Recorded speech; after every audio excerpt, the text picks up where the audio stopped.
4 3 2 1. خوتي العزاز، كنتمنى تكونوا على خير وبخير ويوصلكم هذا الفيديو في صحه جيده. اليوم غنهضروا على الملف ديال سعاد البريقي، المرحومه سعاد. كما كتعرفوا الملف ديالنا راه غادي في ايد امينه على حقه وطريقه، ولكن غادي نهضروا على داكشي اللي كيروج في السوشيال ميديا، خصوصا اصحاب قنوات المرتزقين المنافقين اللي دايرين يدهم مع هذا القردوش وباغيين يدرقوا عليه الشمس بالغربال. انا كنتحمل المسؤوليه ديالي. هو مول الفعله، هما اللي سموا المرحومه سعاد، والقضاء ولا الفرقه الوطنيه ولا القاضي التحقيق حتى هو وصل لنفس الريزولطا. وها علاش متهمين وصفتهم لجلسات الجنايات. حنا ما كذبناش عليه، ما نزلناش عليه الباطل. واش نتوما كنتو كتشوفوا كامل، خصوصا نتوما اصحاب القنوات اللي راكم في جنبو، ما كنتوش كتشوفوا داير علاقه معاها؟ ما كنتوش كان كيطلع ويدير يقول لهم هذه راه مراتي 4 ايام من الوفاه، راه طلع قال لهم راه مراتي، المراه مازال عاد ترى ما هبطش عليها. نتوما منافقين. ما شفتوش داك اللايفات اللي كان كيديروا يطلعوا يقول لهم انا ديتها كانت مازال المرحومه في الحياه. داك شهر واحد كله لايفات كيضربوا في الزوالي ويقولوا لهم انا ديتها له. المقاطع كلهم كاينين، راه عندي مقطع حتى تكون لكم في القناه هذه شي 15 يوم، طلع عند الزوالي كتقول له راه بدات العلاقه معك، تمشيتي لفرنسا. قال ليه علاش ما قلتيليش بغاكم على علاقه؟ قال لي خليها سكري، حنا في شهر واحد. واش كتظنوا داك اللايفات كاملين ديال الزوالي ديال قيل واش ما غاديش يتحطوا في الجلسات؟ واش ما غادي يطلبوش يخرجوا داك اللايفات كلهم اللي يخباهم؟ وهذا السؤال واحد اللي غادي تطرح ليه، علاش خبيتي جميع الفيديوهات واللايفات اللي درتي قبل الوفاه ديال المرحومه؟ كونوا على يقين هاد اللايفات والفيديوهات غيخرجوا من الخفاء، واخا يكون مسحوم، راه كاينين عند يوتيوب. قضيه التحقيق غادي يعطي في واحد لا كوميسيون روغاتوار وغادي يخرجوا من ضروري يعطيوهم لهم الشركات ديال يوتيوب، حيت هذه راه قضيه الروح. انا كنقول للمتابعين ديالنا كاملين مرحبا بكم عندنا، راكم الدار ديالي ان شاء الله، مرحبا بكم معززين مكرمين. ديك الفيرما ولا داك الدار ولا داك الشيء اللي درنا فهو ديالكم كون يكون ديالنا، لانه دار اللايكات ديالكم والسيرشات ديالكم والدعم ديالكم. واحد السيده قالت لي في واحد الكومونتير، ماما ديالها مسجله مرحبا، السيده قالت لي في واحد الكومونتير قالت لي خصك تطلع تشرح حتى الناس اللي عطاوك الفلوس باش بنيتي. انا ما كاينش اللي عطاني الفلوس باش بنيتي، اوكي؟ انا ما كاين شيء، انا ما عنديش المحسنين كيفرقوا الملايين، فهمنا؟ لكن الناس كيدعموني بالسيرشات باللايكات بالمشاهدات، الله يجازيهم بخير. الا جاتني واحد 100 اورو ولا 200 اورو عطاتني لي شي متابعه كادو، الله يجازيها بخير. اما داكشي اللي كيسحب لك راسك انت انني انا كيعطيني الملايين باش ندير كيغلط. هذا الميساج كنداوي خصني نجاوب عليه، الله يحفظ لنا. عرفتوا علاش ناكر دابا باللي يعاونوا وعندهم المحسنين؟ بحيث هذا دوافع الثالث على الجريمه. علاش داير هادشي كامل وعلى فلوس المحسنين؟ علاش كينكر دابا؟ عارف غادي يكون دوافع موبيل كريمينال في الجلسات. شتو كي كنكر دابا؟ حنا عارفين راه اللي بنى له البير، اللي عطى ليه باش يدير، اللي وهي غاديه. هذا الدوافع علاش كنكروا دابا؟ راه كيوجد راسو، ولكن راه كلشي واضح. باش درتي هادشي كامل غير بالكريدي، بركه من الكذوب. مرا ماتت مسمومه، هذه حاجه. علاش كتضربوا الشمس بالغربال؟ انا بغيت غير نعرف على من تضحكوا. واش غير بالعقل؟ كون كان درتي شي حاجه علاش غيكذب على حاجه بحال هذه اللي عين باين شفناها كاملين، وكيكذب عليكم على شي حوايج اللي حنا شفناهم كاملين اللي كانوا على علاقه؟ عاد كتسناوه يقول لكم الحقيقه؟ انا كنتحمل المسؤوليه. هما سباب المرحومه سدات مدام، والفرقه الوطنيه اللي بحثت عام، والقاضي التحقيق اللي بحث عام حتى هو وصل لنفس النتيجه. هما سباب المرحومه سعاد، وعلاش صفتهم للجنايات. كتهضروا على نوضين الهلاله دابا في اليوتيوب. لا نزهه العلوي هذه اش نزهه العلوي لوفاه سعاد البريقي. نزهه العلوي عندها مؤازره من العائله، كانت نورمالمون العائله ديال المرحومه هي اللي غادي تمشي تقدم داك استدعاءات، ولكن مساكين ما عندهم لا طوموبيل لا والو. هزوا داك الاستدعاءات عطاوهم لنزهه العلوي، استدعاءات اللي جايين من المحكمه عطاوهم لنزهه العلوي باش توصلهم. كان هما يقدروا يوصلوهم، ولكن مساكين ما عندهمش، هي اللي عندها مؤازره وصلت لهم الاستدعاءات ما فيها حتى شي حاجه. واصلا هما عطاو ديجا اقوال ديالهم الفرقه الوطنيه، اش عندهم ما يتبدلوا. ايوا طالع هو ديما هكذاك، ملي كيطلع ليه واحد السؤال كان كيطلع عند هذاك الميريكان، كيطلع ليه واحد السؤال، لا واحد السيد راه هذاك راه دار لي، وديما خصو يبدل الموضوع. ماشي نزهه العلوي، الموضوع هي المرحومه سعاد. وشكون اللي خص المرحومه سعاد باش نديروها في طنطن براسكم؟ اوكي. كتهضروا على الشهود اللي غادي لا عندهم العداوه معاهم خصهم يتحيدوا، راه كانوا كيضربوا فيهم. حنا ماشي شغلنا، حنا في هذه ماشي قضيه ديال شكون اللي ضرب شكون وكيتبادلوا في اليوتيوب راه ضربنا وحنا جاوبنا، لا. هذه قضيه ديال الروح. شنو وقع الوقيته فاش كانت مازال في الحياه؟ هذا هو الموضوع مهم. وهاد الناس اللي شهدوا الوقيته فاش كانوا شهدوا على الوقيته فاش كانوا مع قردوش، وكان داك الساعه الامور زوينه وكانوا اصدقاء وكانوا كيديروا افلام اونصوم وشافوا شي حوايج وشهدوا عطاو الشهاده ديالهم. دابا غادي يجي المحامي، حيت انا عارفه الدور ديال المحامي خصو يدافع على القروده. هذاك المحامي غادي يقول لهم راه كان عندهم العداوه وراه دار بهم الشكايه، ولكن اش غادي تجاوب خديجه روبياني؟ غادي تقول لهم داروا الشكايه تا سقوا الخبر وشافوا المحضر بلي كاينين شهود، ها شنو قايلين، ها شنو قايلين، عاد داروا شكايه. اذا داك الشكايه ديالهم ما واكلاش، بحيث داروها حتى شافوا المحضر، حتى شافوا الشهود في المحضر. علاش ما داروهاش قبل؟ هذه الهضره اللي غادي تكون ديال خديجه الرولاني، وغادي تقول لهم حنا اصلا ماشي حنا المشكل ديالنا العداوه بيناتهم. المهم الوقيته فاش كانوا مجموعين كانوا اصدقاء وهما عطاو الشهاده ديالهم داك الوقيته. هادشي اللي كيهم باش نحلوا داك اللغز، شكون وشنو وقع للمرحومه سعاد.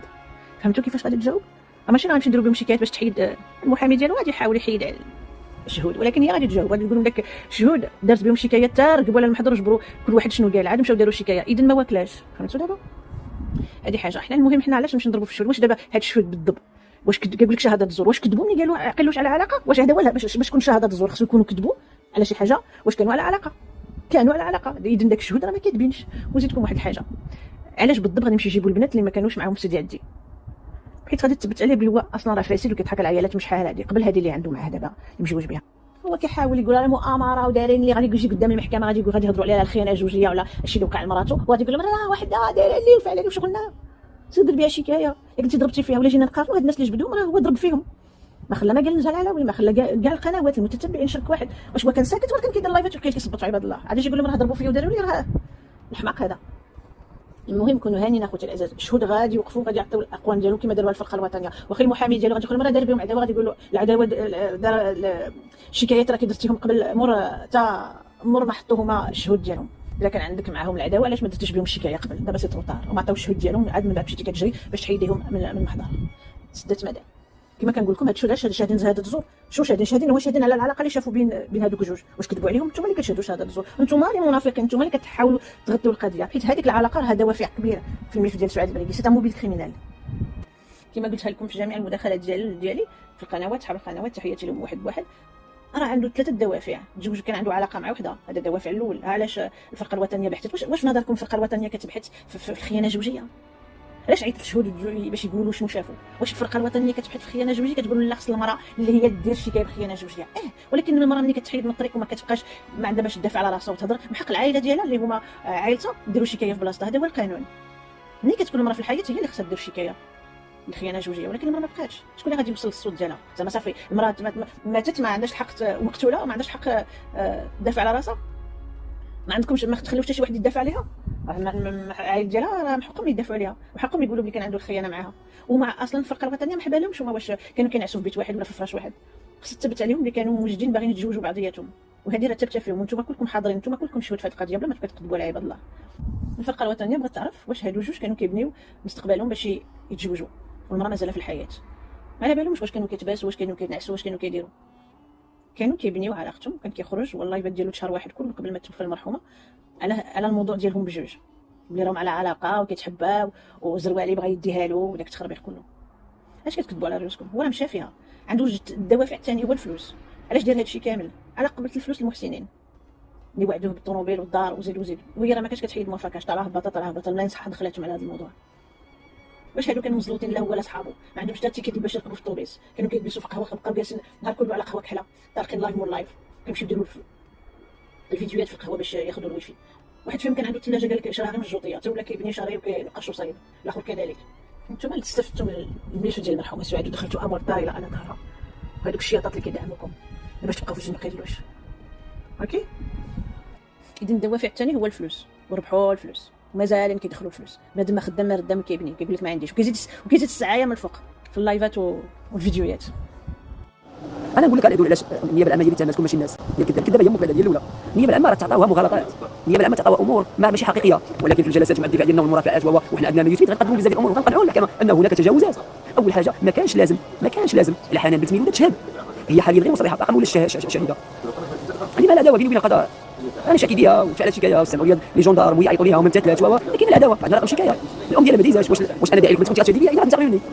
واش فهمتوا؟ كاينه امور اللي ان شاء الله غادي توضح امام المحكمه وفي باقي الجلسات وكتبان الحقيقه. بغيت نعرف انا اش من الحقيقه اللي غادي تبان قدام المحكمه.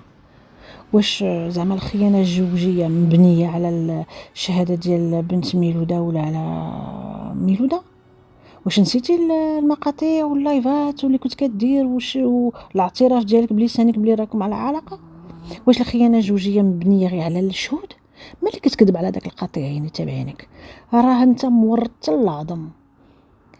تبت فيك الخيانه الزوجيه ابار الشهود. هذيك الشهود غير خضره في الطعام، كاين الدليل قاطع على لسانك. داكشي اللي كنت كتخرج براك كنتو على علاقه.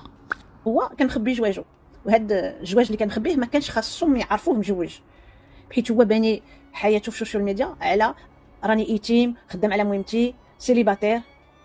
هذا الدوافع هو الاول والثالث، ولكن هو الاول اللي خلاهم يحيدوا سعاد بريقي من الطريق. حيت هذوك المحسنات داك المكبوتات راهم باغيين يتزوج مع واحد الصنداله في الاطلس ومدعمينه على حساب هذيك الصنداله ديال الاطلس. اذا ما يمكنلوش تخرج شي مرة اخرى ويبين بلي راه مزوج مع مرة اخرى، غادي تريب كلشي وغادي يدوروا فيه، غادي تقلب عليه البفه، ما بقى لا فلوس لا دار لا طوموبيل. ما كاين حتى شي حاجه. هما قال لي انني كنت مع مراتي وهي على قيد حبل. لو انه انا خدت مراتي ساهله، غادي تمشي لدارها ما تخرجش من الدار اعلامي ولا تخرج شي قنت غادي تفضحني. مراتي ما كاين حتى شي حاجه. هما قال لي انني كنت مع مراتي وهي على قيد حبل. لو انه انا خدت مراتي ساهله، غادي تمشي لدارها ما تخرج من الدار اعلامي ولا تخرج شي قنت غادي تفضحني. مراتي سمعتو هو كيعترف كانت غادي تفضحني. ها علاش تحيدت المرحومه سعاد من الطريق. هذا هو الدوافع المهم في هذا الملف. كان خايف تخرج وتفضحو، ما يمكنلوش يطلقها وتريب له كلشي. داكشي اللي باني بالتحرميات والكذوب والسعايه في اليوتيوب. كان داك الساعه هو طالع في المنصات كيقول لهم غادي ندي قلوشه، ما يمكنلوش يخليه مراته اللي في الدار تخرج وتقول لهم انا هي مرت قلوش. علاش تحيدت؟ كانت غادي تريب ليه كلشي. هو كيعترف بفمو. هذا هو الدوافع المهم في هذا الملف.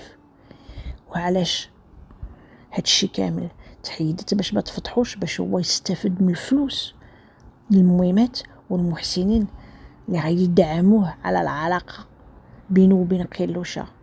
ها انتم سمعتوا، اعترف بلسانه. كيفاش كتفسر على انك الزوجه ديالك كتخبيها على السوشيال ميديا وفي نفس الوقت كتخرج للناس وكتقول لهم انا غنتزوج بحسنيه؟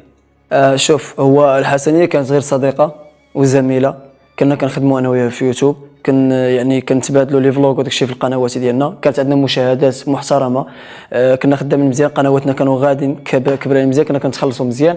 بقينا كنشتغلوا مع بعضياتنا. المتابعين يعني عجبهم داك الانسجام اللي بيناتنا، كانوا كيقترحوا علينا الزواج، كيقترحوا علينا انكم جيتوا مع بعضياتكم تواتيتوا مع بعضياتكم، حنا نساعدوكم. كاين اللي كيقول لك انا نشري لك دار، انا ندير لك العرس، انا نعطيك فلوس، انا كذا، بزاف ديال الحوايج. هذه في الاول. من بعد ملي توفات الزوجه دي. ها علاش تحيدت سعاد بريقي؟ علاش سمت سعاد البريقي؟ باش هو يستافد من المحسنين اللي اعترف براسو بلي كانوا موعدينه بالدار والطوموبيل. جاب له دجاجه بكامونها وهي عندها ماضي خايب، باغا تعمر وتزوج، شافت صاحبتها غادي تتزوج، هي خصها تتزوج. راه اصلا كانت طايحه مع ابو رضا، فمو كله مسكينه مهرس، كانت كتمشي معاه. اذا جاب لها هذا، عجبها، يكون عنده مراه، يكون عنده دراري، ماشي مشكل. وهي من الديبار كانت عنده علاقه شي عام تقريبا قبل ما توفى المرحومه سعاد. من شهر 6 2021 هما على علاقه. فهمتوا اخوتي؟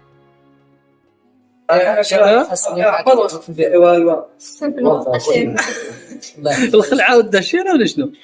ها السي جمال، انت قلنا شي كلمه؟ تحيه ليك. تحيه كلمه. خويا كمال، شكرا بزاف ليك وتبارك الله عليك. كما كتشوف حنا كاينين عندنا دابا غادي نطرقوا المسمار ان شاء الله يدوز كلشي بخير. الله يسهل عليكم. بالرفاه والبنين ان شاء الله. بالرفاه والبنين ان شاء الله. ما تشري ما والو. بالعكس دابا الدخل الحرس الذهبي، تعرفوا الحرس الذهبي؟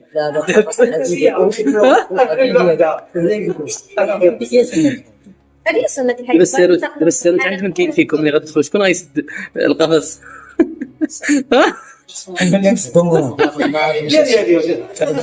المهم الله يكمل على بخير وعلى خير عليكم ان شاء الله. والبنون الله يسهل امركم اخويا. يا الله شكرا لكم. شي كلمه للمتابعين اللي ساندوا المتابعين اللي هو الله عز وجل فضل كيرجع لهم، وهذا الشيء اللي كيدار دابا يعني كيدعم لهم الدعم ديالهم المساهمه ديالهم، هما اللي خلاونا اننا حنا نتفرقوا حياتنا واننا نبغيو بعضياتنا، والناس يعاونوكم في الصحافه.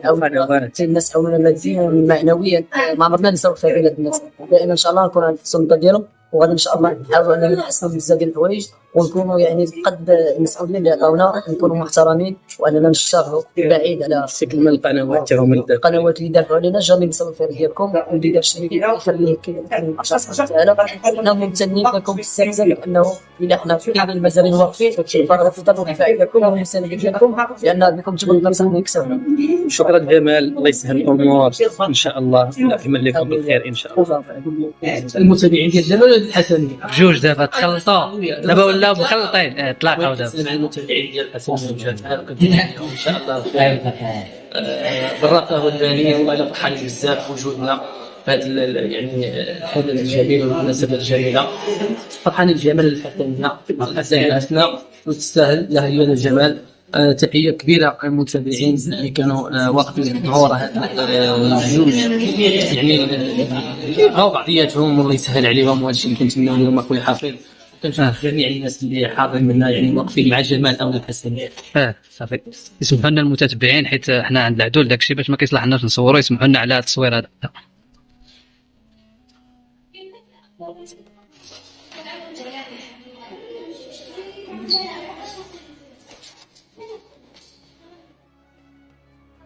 شنو قال لك انا غنتمنى؟ لا ما تسنيش الحسنيه، ما تسنيش اسني على الشيطان كنلعب ولا ولا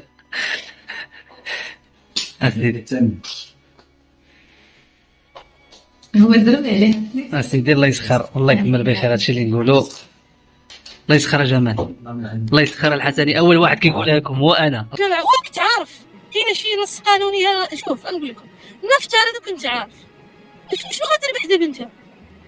عندك شي حاجه شي نص قانوني غيمنعني؟ انت تقول لي انا ما عرفتش، يقول لك كنتي عارف وعاود لموك يلاه من الاخر هي 50. سمعتوا اخوتي ناشطين فرحانين عقدين كاغيط، ما كان لا صداع لا هراج، ما كان حتى شي واحد مصدوم. هي ضحكه دابا قداتها ضحكه، الاخر كذلك السربان كيبارك ليهم بحال اللي ما كان والو، بحيث عارفينهم كان عارفهم مجوج. قال لك هو ساق الخبر نهار اللي عقدوا الكاغيط باش تعرفوا الكذاب تبعوه حتى لباب الدار. هو كيعترف دابا قال لك من بعد ايوا دابا نشوفوا من بعد. انت خاصك فيديو خاص ليك ان شاء الله وجبد امير بزاف عليك. كتهضر لا علاش الروباله طلعي اميره كذاب، وهذاك صاحبك اللي كتنوب عليه في السوشيال ميديا هذاك ماشي كذاب، هذاك ما خباش مراته وكذب على عباد الله، مازال كيكذب وكان ناكر كاع بلي كان على علاقه مع القلوشه. نتوما هما الكذابين والنصابين، نصبتوا على الجاليه عن طريق الجواج. النهار اللي كان هو مع قلوشه وطالع كيتبور السوشيال ميديا انت كنتي كطبل ليه وعارفو عنده المراه في الدار، سيت تكمش الحمار الطماع. قبيله قال لهم انا كنشد غير 5 اورو ديال السوبر شات و5 اورو في الفيديو، جالس بالليل كطحن في الغازوال غير باش دير لايف. طلعت معاكم السخونيه، خفتوا على ريوسكم، عرفتوا بلي السؤال اللي غادي تطرح شكون اللي استفد على ظهر المرحومه كتخبيو. ودابا نشوفوا كيما شفتوا قلوشه وعارفه مجوج، راه المقطع ديال الزواج ديالها فاش عقدت الكاريط راه ضحكت لودنيها. واش كيبان فيها وحده واش كيبان عليها وحده ساقت الخبر بلي مجوج جوج بنات، وصحابو كذلك اللي كيقولوا لك ما كانوش عارفين مجوج كيفرحوا له ويباركوا له وقالوا له ما خداتنا فرحه. شوفوا غير وجههم في داك اللي عقدوا الكاريط، ما بين فيهم اللي راهم فرحانين ماشي مصدومين، خصوصا هي. واش كتظنوا اخوتي راجل مجوج وعنده 2 بنات وغادي يمشي حتى يعقد الكاريط ويدي عند العدول باش يحطها في ارض الواقع؟ راه كنديرها لها عارفه كلشي من الديبار، وريبت مرا عش ديال المرا صيفطت الروضه. ملي كيضحكوني شي وحدين تطلعوا دافعوه كيطلعوا عنده يدافعوا على القرد ويدافعوا على هذاك البقره، ايوا البقره مسكينه ضربوها داروا لها، وهذيك اللي صيفطوها للقبر وما تتبسم هذيك ما بقاش فيكم المنافقات. اقسم بالله راه منافقات، منافقين جمعوا مع المنافقات. كما قلت لكم الدوافع الثالث هو خبي جواجو، ما يمكنش يبينها حيت كون كانوا عارفين مجوج راه ما غاديش يشجعوا باش يتزوج بها، ما غاديش غادي يقولوا راه مجوج وعنده هادشي. واش نتوما فيو هادشي علاش كنخبي جواجو باش نصب على داك المهمات في الاخر تزير ما كانش غادي يخلي مستقبله يمشي. هو باني كلشي على اليوتيوب، هذا الدليل على هادشي كامل. ها هو متهم ومازال كيخرج راسو في اليوتيوب كينتقد. قال لك كينتقد القضيه اخرى نضحك واحد متهم بجريمه القتل، راه ما ديوش على الهضره ديالو كيقول لك انا ما خايبش، راه كيموت بالخرا، راه ولا كحل بحال بخوش كيلبس 3 السراول باش كيوقف على رجليه. انا مره قالت لي راني محاميه جنايه خلات محاميه جنايه ناري كيخلوني الجنايه انا ما عمرني مشيت للحبس، ما عمرني درت ديتها حتى شكايه. خلاتيني يا ديديش واش راني محاميه جنايات المهم محاميه جنايات ناري كيخلوني الجنايه انا ما عمرني مشيت للحبس، ما عمرني درت ديتها حتى شكايه. خلاتيني يا ديديش واش محاميه فرنسا اصحابو غادي يتجروا، حيت ملي غادي يبداو الجلسات غادي يطلبوا الشهاده ديالهم، غادي يعيطوا عليهم، حيت كاينه وحده فيهم غادي يقولوا شنو العلاقه بكم بين هذا، واش كنتوا عارفينه مجوج؟ راه كاينه وحده شهاده تما، شكون اللي كان عارف باللي هاد قرد واش من الطرف ديالو من لونطوراج ديالو، شكون اللي كان عارفهم مجوج؟ غادي يجبدوا له داك السرباي، ماشي السرباي كان عارفهم مجوج، وداك الساعه داك الهضره اللي كتقول قدام في الخطوبات شرا خليهم حتى يشوفوا يقدوا امورهم، شنو هاد الامور اللي خاصهم يقدوا؟ المرحومه سعاد ياك داك الساعه غادي تشوف خزو محلاه. حتى اللي ما استدعاش ومازال ما استدعاو، ملي غادي يدوزوا جلسات غادي تاجلوا جلسات وغادي يطالبوا شهود اخرين منهم صحابو. عقلوا على الهضره ديالي، حيت صحابو عندهم واحد الدور كبير في هذا الشيء، خصوصا واحد فيهم داك السرباي داك الحقير اللي دار راسو فاهم، دخل راسو دخل كرموسطو. ودابا نشوفوا الهضره ديالك ملي غادي يعيطوا لك غادي يقول لك واش كنتي معارفهم مجوج، ياه غادي تقول ما كنتش عارفهم مجوج، غادي يجيبوا لك الدليل اللي كنتي عارفهم مجوج والشهود اللي شهدوا بلي كنتي عارفهم مجوج اللي كانوا معاك في الدار. اوكي غادي ندوز لواحد النقطه لهذيك زهره اللي كيقولوا لها بواط نوار وداك الشيء. شوف اخوتي العزاز، كونوا تكيين، هي واخا تكون شايفه راه ما غاديش تهضر، ما قادراش تهضر وما عمرها ما غادي تهضر، غير لا تورطت في الجلسات، حيت هي راه كانت معاهم في الدار، راه حتى هي نقت القوادس معاهم وشايفه كلشي وشايفه الحالات فين كانت عايشه المرحومه سعاد، وكانت حاضره ملي كانت كتقطع بالحريق المرحومه سعاد، وكانت معاهم ملي كانت كتشكى المرحومه سعاد، وعارفه قردوش باغي تزوج مع وحده اخرى ومرحومه سعاد كاينه. فهمتوا علاش هي دابا دايره الطب؟ حيت راه شاركه في الاخر دون مانيير ودون اوتر. اذا انا خايفه على راسها تورط، هما راه قالوها لها، قالوا لها الا هضرتي راه انت غتهبطي معنا، حيت انت كنتي حاضره وانت عارفه كلشي وعارفه راني مجوج وانت كنتي دايره الطم وانت ما مديتيلهاش المساعده، انت كنتي في الدار ديك الساعه. حنا راه شوف فاش غنشهد اخويا؟ واش نمشي نشهد الزور؟ واش انا كنت عايش مع جمال؟ فاش غنشهد مثلا ملي مشيت عند خالتي جمال لدار القداري، سمعت بودني وهضرات معايا، ولكن انا شنو واش انا غنشهد شي حاجه ما شفتهاش؟ واش انا كنت عايش مع جمال؟ راه ما كايناش، راه حنا تنعرفوا بيننا وبين الله، راه ما يمكنش جمال يحطني باش نبقى نقول شي حاجه ما كايناش. لا راه عندك ما تقول، تعاود للناس العلاقه صاحبك مع البنات اللي كتغطي عليه، والبنات اللي كنتي كتواصلي معاهم ملي كيوقع عليه مشكل معاهم، وهذيك حنونه اللي قلتي لا راه ما صالحلكش، خليه راه عنده علاقه مع الاخرى، والاخرى هي الصنداله ديال اطلس اللي عندها المحسنين اللي تستفد من داك المحسنين. وانت علاش كتغطي على العلاقه قلوشه؟ حيت عارف بلي هذاك دوافع كبير في جريمه قتل، يا المنافق يا الكذاب يا الشلهبي يا شاهد الزور، شاهد الجزور في السوشيال ميديا كتقول ما كاينش الخيانه الزوجيه وانت حاضر ليها، يا الكذاب. والمقاطع ديالك كاينين في اليوتيوب كتهضر على العلاقات قلوشه خاصهم يتعارفوا وداك الشيء كامل. وديك الساعه مرحومه سعاد مازال في الحياه. الفرقه الوطنيه تحيه لهم، جهاز اللي كنفتخروا به في المغرب. صوت الاراده تحياتي، الله يحفظك اخويا عباس بارك الله فيك. كون هاني البق ما يزهق تجي باش نكون واقعي والله العظيم الا ما يقال في اليوتيوب. شنطن تحياتي اخي المحترم مرحبا بك. سعيد من كندا تحياتي، والله العظيم ما يقال في اليوتيوب راه في الواقع غير. بوصل بكري مرحبا بك. اللي ما قريتش الفرقه الوطنيه لا تخفى عنها خفيه، بلا ما ننصحك بزاف اخ بكريشه، لا تخفى عنها خفيه. مادام كتعطاو لهم ملفات معقده فخاصك تفهم. تقدر دابا انت البلاصه ديالك فين كاين يجيب لك فين كاين والحي والدار والعنوان وكل شيء والبلاصه التليفون ديالك، غير التليفون ديالك الكارتسين وبدون كونطرا. شوف كارتسين شوف اخ بكريشه بلا ما نصحك بزاف، لان السي الحمراء تنقولها لك كارتسين ما ديرش ليها كونطرا، شريها غير 3 دراهم من الزنقه وتكون عندك تجبد لك. راه الفرقه الوطنيه وما ادراك ما الفرقه الوطنيه، التعامل الكفاءه اي شيء داكشي كتشوف في الافلام راه بلا ما نقول لك كفاءه عاليه، راه يتم الالتجاء اليهم في مزيان متفقه معك. ها انت كتعترف بلي الفرقه الوطنيه ما يضحك عليها حتى شي واحد، حتى التليفون عادي جدا غير بغوشارج بلا كارت، نفس الشيء اللي كان عند المرحومه سعاد قبل ما يتهرس ليها التليفون، غيقلعوه يعرفوه شكون وفوقاش وش من مكالمه ومع من كانت كتواصل. السؤال ليك يا المنافق يا الكذاب، علاش ديما كتخرج وتحط داك التصويره وتقول مزروالي كان كيتواصل معاها؟ واش كون كان زروالي كيتواصل معاها ما غاديش تقلعوا الفرقه الوطنيه؟ ها انت كتعترف بلي حتى شي حاجه ما كتفلت، اذا انت علاش كتحط داك التصويره وتقول راه الزروالي كان كيتواصل مع المرحومه وهذا الشيء ليس حقيقه، كذوب. المتهمين اللي حقوا معاهم راهم مازالين هما اللي غادي يمشيو للجلسات، ما كان لا الزروالي لا محزنون. وعلاش دائما تتحط في اللايفات ديالك هاد التصويره كان كيتواصل مع المرحومه باش تضحك على داك القاطعين؟ انت عارف بلي هادشي كله ما كاينش وكتعترف بفمك اللي في اليوتيوب لا علاقه باللي في الواقع. في الواقع ما كاينش الزروالي ولا صحاب القنوات في الملف ديال سعاد برقي، كان فقط قيدلوشه ومو. فهمتي يا المنافق؟ كتنتقد راسك براسك، ولكن انت ما كيهمكش المصداقيه كما كدعي كميمي، وعارف راسك هادوك اللي غادي يدعموك هادوك اللي ضد الزروالي.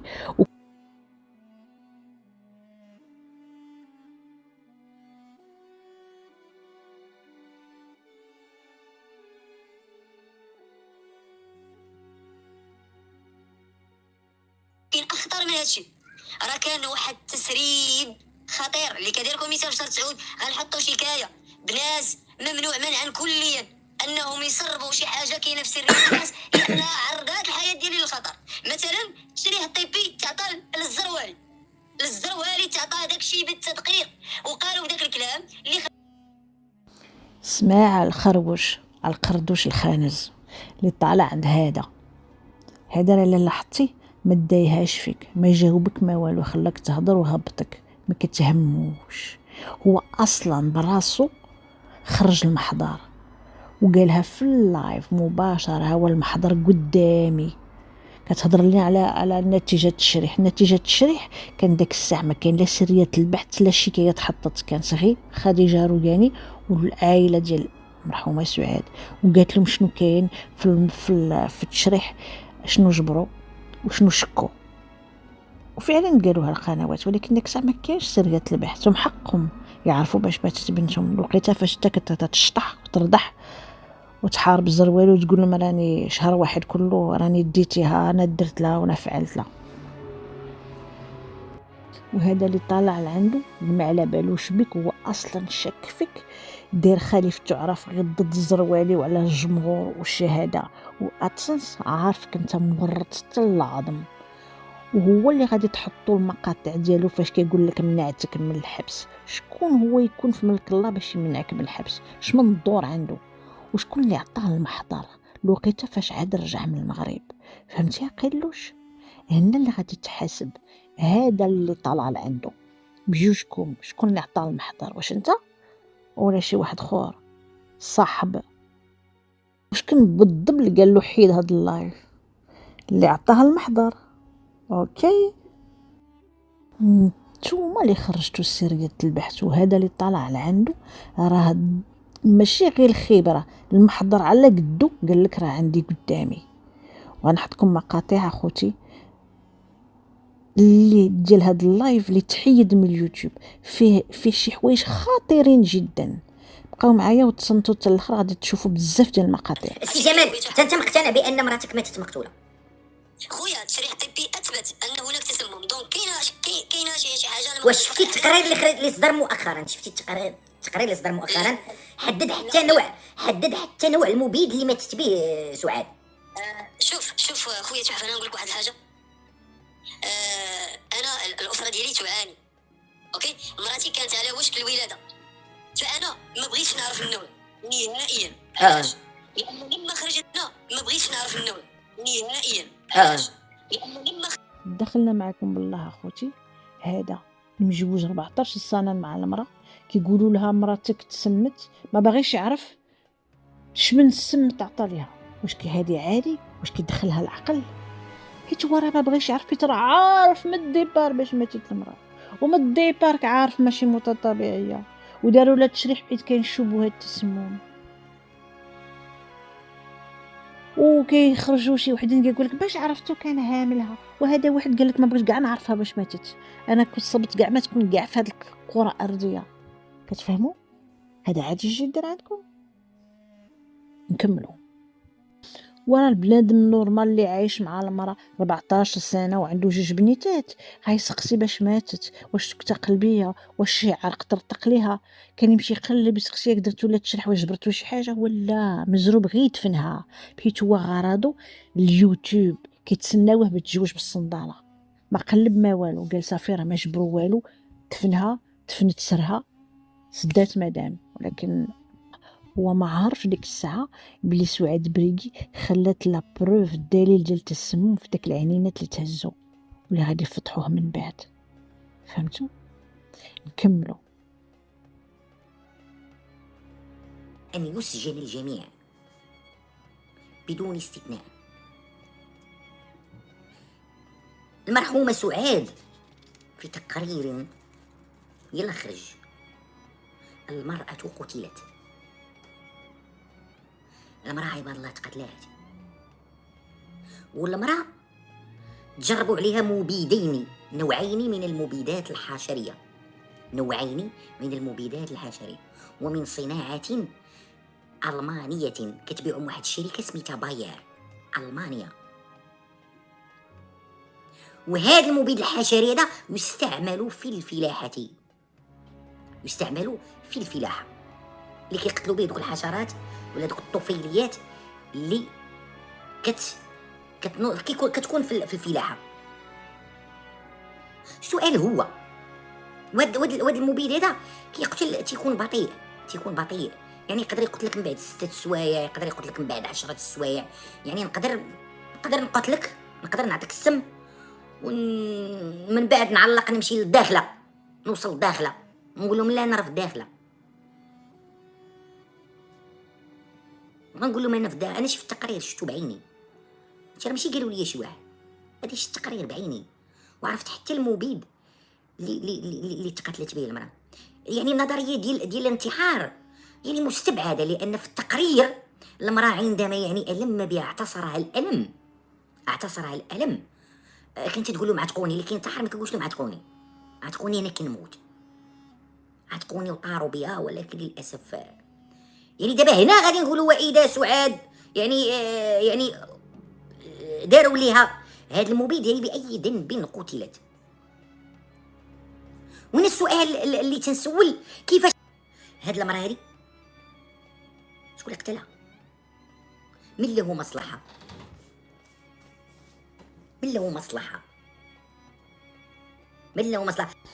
هي قلت لكم بلي راه عارفو هو مول الفعله وراه كيتنز عليه على قبل ادسانس والجمهور، وخصو يكون ضد زروالي، اذا خصو يكون معاه، ولكن عكسو صحيح، عارفو هو اللي كان عنده المصلحه.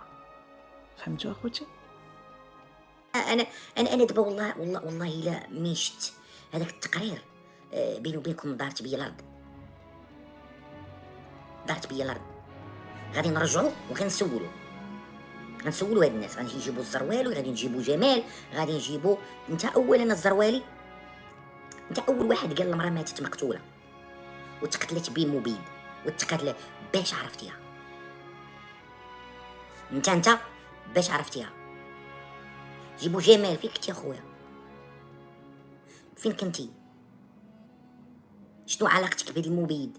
شنو هذه راه خطيره هذه المساله هذه. ثقوا بيا اخواني اخواتي، كنت غادي نمشي عند جمال الاسبوع ديال بنته منين تولدات، وعيطت الحسنيه، باركت لها، قلت لها مبروك زياده وداك الشيء، قلت لها انا غادي ندوز عندكم، نتوما كتعرفوني ملي كنقول غادي ندوز عند شي واحد راه كندوز، ملي كنقول غادي ندوز عند شي واحد راه غادي ندوز. قلت لها غدا ولا بعد غدا ندوز عندكم. وغد لي حدث انني وصلني التقرير. اذا ما غندوز عند هاد الناس نبارك لهم، ما غندوز عندهم، تيبان شكون اللي قتل سعاد. انا على عهدي انني غادي ندوز، ولكن ما غندوز حتى نشوف شكون اللي قتل سعاد. هذه مساله خطيره جدا. وغنتسائل هنايا حتى والله ونكون قاضي لأصدرت أمرا باعتقال كل هؤلاء إلى أن ينتهي البحث. والله ونكون قاضي لأصدرت أمرا باعتقال كل هؤلاء. تقرير من تيخرج عندي التقرير ديال التشريح وديال كل هاد الأمور، أنا ما فهمتش شنو باقي كتسناو. أنا باقي شنو كتسناو نتوما؟ شنو كتسناو؟ والله في الأول كنت أعتقد بأن هذه المسألة مسألة ديال صراع ديال اليوتيوبرز، مسألة صراع على الأدسنس، ولكن أن تصل إلى القتل، أن تصل إلى ضرب القية. خاصنا نعرفوا هاد السيدة المرحومة سعاد شكون اللي قتلها. ماشي حنا كنا كانت أنا كنقول واحد الفرضية ديال كيقولوا تقتلات، المرأة تقتلات. عباد الله وعباد الله واخوتي المغاربة، المرأة تقتلات، شكون اللي قتلها؟ شكون اللي قتلها؟ وسمعتي اقلويش راه هو كان صحاب له غير صراعات ديال القنوات، ولكن فهم بلي فعلا المراه مقتوله وراه كيقصدك انت، فهمتي؟ غير ما كيبغيش يقولها لك، وراه شك فيك انت، كيقول شنو كتسناو باش تعتقلوا؟ لا من تيدق عليك انت، عارف قنوات ما كاينينش في هادشي، واللي عنده العقل عارف هادشي. خلينا من داك خزعبيله د القنوات الصرف الصحي اللي كيطلعوا قنواتهم على ظهرك وعلى ظهر المرحومه، كيقول لك خاص الاعتقال، في نفس الوقت كيقول لهم راه انا اللي ما خليتكش تدخل الحبس، راه كيتنز عليك، راه دير راسو معاك والعكس صحيح، عارف داكشي كل اللي كيهضروا عليه القنوات الزروالي هذاك فلان فلان ما منو حتى شي حاجه. خلينا من داك القنوات الصرف الصحي اللي طلعين القناه على ظهر المرحومه عجبتهم داك المشاهده، عارفين داكشي كله خاوي. الفرقه الوطنيه راه قالها صاحبك الانتيم، حتى شي حاجه ما تتفلت ليها. اوكي نكملوا. دابا كاين عندنا جوج حلقات، الزروالي ورباعته وجمال، واحد فيهم قتل، واحد فيهم قتل، واحد فيهم قتل بالاخر. جبدوا لينا شكون اللي قتل فالو، ولا واحد قتل واحد معاونو، ولا واحد تيديروا بيا شكايات. اسمعني مزيان خويا، شي انا ان اعلنت الزواج ديالي بالحسنيه خرجوا هاد الناس كيتهموني، يعني باقي ما تحطوش بيا شكايات، باقي ما دازتش في التحقيق، باقي ما تعطاش الامر ديال التشريع، النتيجه ديال التشريع الطبي. يعني ياك قلتي عندك النتيجه ديال التشريح مو طبيعيه، وكما كانش موتة طبيعيه ما يعطيوليش رخصه الدفن، وليتي كتعترف بالكذوب ديالك قلويش. دوزنا واحد المده، يعني قبل هادشي كامل هاد الناس عطاو السم والنوى، عطاو كلشي بلاطات، كلشي اعترف على شي، وانا عندي كامل المقاطع، عندي كلشي الادله اللي كتثبت هذا الكلام اللي كنقول، ما كنتكلمش من فراغ، وهادشي قدمته للفرقه الوطنيه، وهادشي راه عند المحكمه ديال الاستئناف ديال القنيطره، ومازال ان شاء الله في قادم الايام راه غتبان الحقيقه. شوف راه المغاربه راه اذكياء ما شاء الله. فعلا المغاربه ذكيين ما شاء الله عليهم.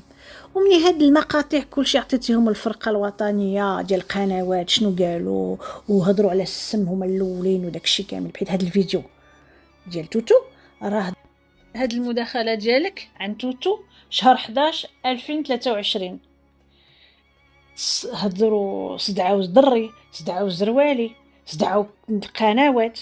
اذن فين هي الخزعبيلات ديالك؟ شكون اللي متهم دابا في هاد القضيه؟ ماشي انت؟ ديك الفرقه الوطنيه عارفه كلشي، راه على لسان صديق الانتيم ديالك، حتى شي حاجه ما كتفلت لهم.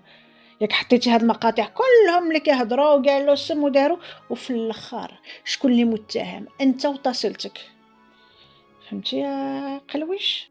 حيت داك الخزعبيلات ديالك راه كانوا كيتواصلوا مع المرحومه في الحياه وصحاب القنوات مؤامره وداكشي، هذاك الخزعبيلات كلهم ما منوش، وراه قالها صاحبك. القضيه اللي في القضاء في ارض الواقع لا علاقه بالقضيه في السوشيال ميديا. علاش؟ لانني انا اصلا ما كنتش في القنيطره، ولانني استبعد ان هذا الشيء غادي يوقع في عائلتي مثلا. فين كنتي سي جمال؟ فين كنتي؟ كنت في ازرو اكيد. ازرو كاين دابا تيقول لك اودي بان داك السم باطي تياخذ 6-7 سوايع، يعني كان يعني انت درتي السم لديك المراه وكان عندك الوقت الكافي باش تمشي لازرو. واش كنتي بايت في ازرو وشنو كنتي جالس؟ شحال كنتي جالس؟ اوكي انا غادي نقول لك. الا عطيتك انا كنتحمل المسؤوليه ديال الكلام ديالي ان كاينه حقوقيه. اوكي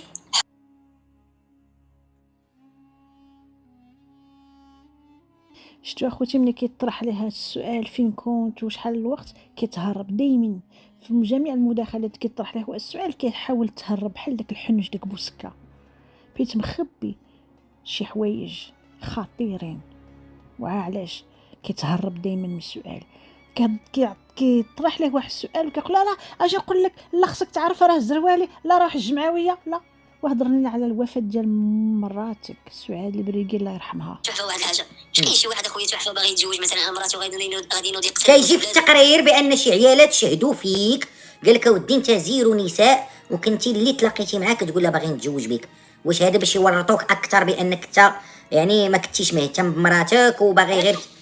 كاين في التقرير، ما تقولش لي ما شفتيش التقرير، كاين في التقرير. شفت في التقرير، شفتها الله يجازيك بالخير. اذا انا مازال ما نكذبش، اذا جمال القضيه ديالو ولا قضيه راي عام دارت بوم، المغاربه كاملين متبعين هذا الميل وبغاو يعرفوا الحقيقه. اذا اي وحده فايت لك طوات معايا ولا مثلت معايا. جمال نسولك، مراتك الله يرحمها ماتت في داركم ولا في دارهم؟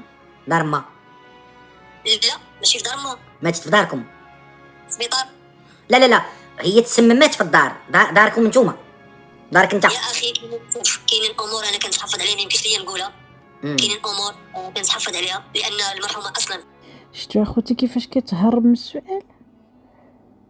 ما قلت ليها ليكم توتو راه شاك فيه، عارفو هو مول الفعله، ما واخا يدير راسو كيدافع عليك على قبلة المشاهده وعلى قبلة حسابات شخصيه مع اصحاب القنوات، راه كيخدم عقله.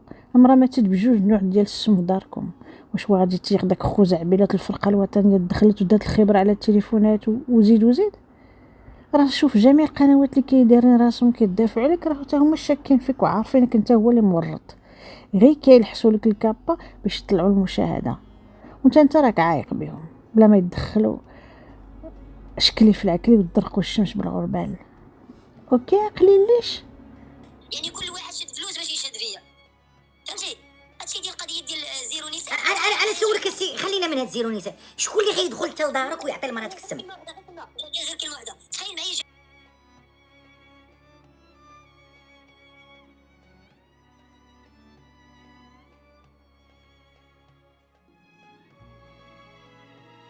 انا باش التقرير والله تقرير صادم، وخاصنا نعرفوا هاد المراه هادي شكون اللي قتلها، من اللي هو مصلحه،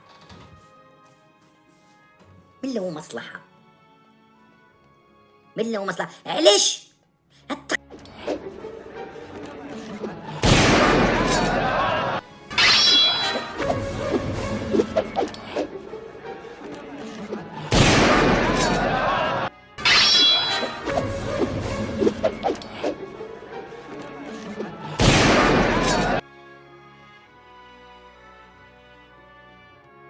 عتو مسيو توتو قال لكم شكون اللي قتل سعاد ومن اللي عنده المصلحه. اذا باغي يقول لك شكون اللي عنده الدوافع، واللي عنده الدوافع في هذه القضيه هو قليل ليش. بقاش ضحكوا على عباد الله، طلعوا تقولوا لنا شهود ما شهود راهم غير خضره فوق طعام، وعطاو الاقوان ديالهم عن الفرقه الوطنيه ديجا. كما قال لكم توتو شكون اللي عنده المصلحه هي الدوافع. كاينين 3 دوافع في هذا الملف. كاين العلاقه اللي بينك وبينها اللي دابا كتحاول تخبيها وتقول لا كنا غير اصدقاء، راه الفرقه الوطنيه قلعاتكم، الخبرات ديال التليفون ديال الواتساب عطات النتيجه ديالها، وانتم كتخرجوا وتكذبوا.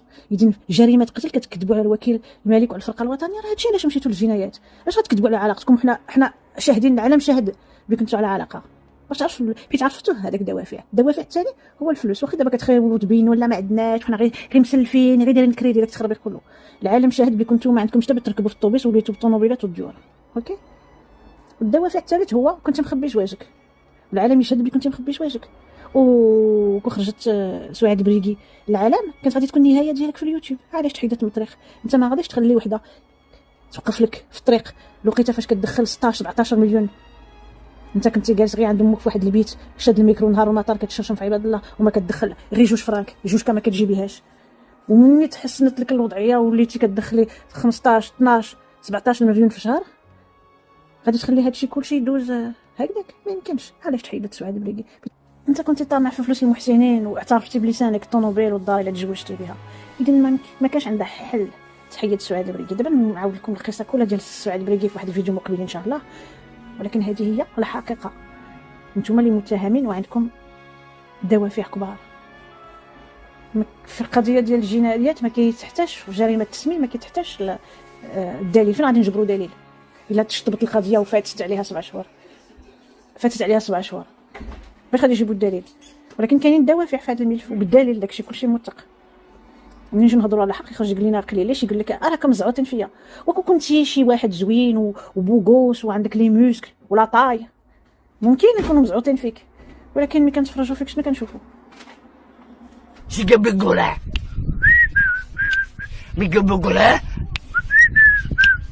انا بيقولها شي بيقولها. بقيت كنشوف اللي راسي انا ما عنديش هذيك لاكار، واش انا نصيفط شي 5 اورو ولا عافا، قول لي واش غندخل الحبس؟ هي منين تيش هادشي؟ شوف قليليش بلا ما تصيفط 5 اورو، انا نقولها لك من هذا المنبر، راك غادي لتولال بفور يا شيفور. المهم اخوتي كنتمنى هذا الفيديو يكون عجبكم، راه طويل شويه ولكن حطيت بزاف د المقاطع وسمحوا لي بزاف. كنتمنى تبارطاجيو هذا الفيديو، بارطاجيو في واتساب، بارطاجيو في فيسبوك. انا ما هاد القناه ما دايرهاش على ادسنس ولا شي حاجه، غير باش توصل الفكره. اذا نبارطاجيو اخوتي باش نوصلوا الرساله ونديروا يد في يد، وخليوا الاختلافات بين القنوات ولا كشي تخربيق كله، وبارطاجيو باش يوصلوا هاد المقاطع وتوصل هاد الحقيقه. شكرا لكم، تحياتي لكم، ميرسي، ابيانتو.